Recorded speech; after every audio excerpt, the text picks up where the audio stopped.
Ka'aba ita ce alƙibla wanda dukkanin musulmi yake kalla a lokacin da zai gudanar da bautarsa, zai yi sallolinsa ga Allah ma. Yanzu addininka idan za a shiga ana ba da wani haraji ne?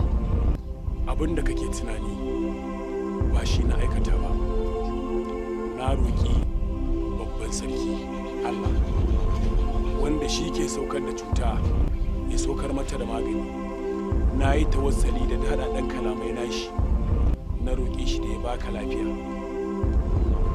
amma ba abin da kake tunani ba.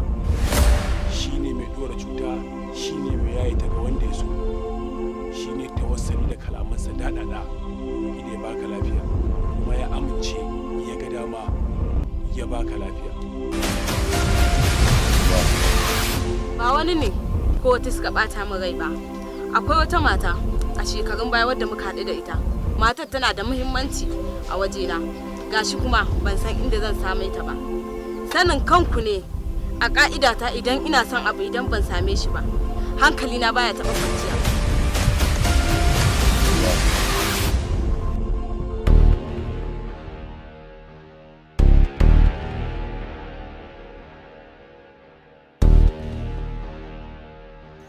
Yaki so.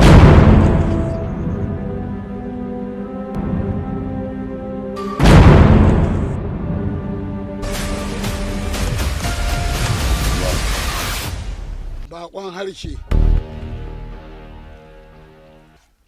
yau zan azabtar da kai, gana maka azaba mai raɗaɗi.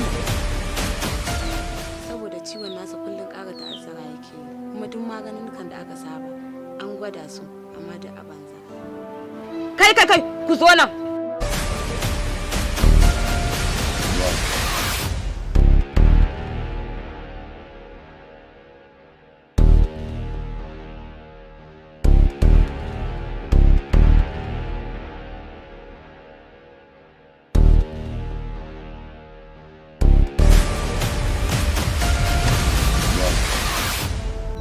Gimbiya tana cikin ƙoshin lafiya don na haɗa ta da dakaru masu kula da lafiyarta.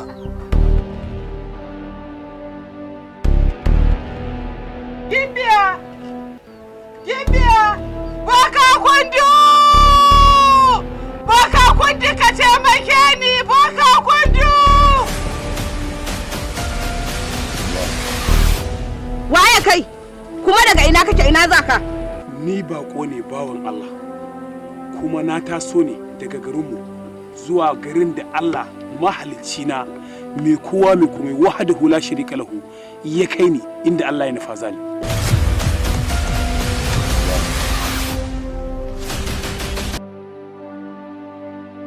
Gimbiya!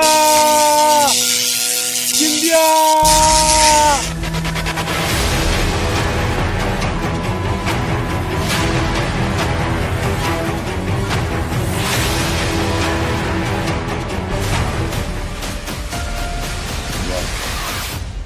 Gimbiya, yanzu na ga an yi nan da bakon harshe. Wataƙila ma kashe shi za su. Kisa?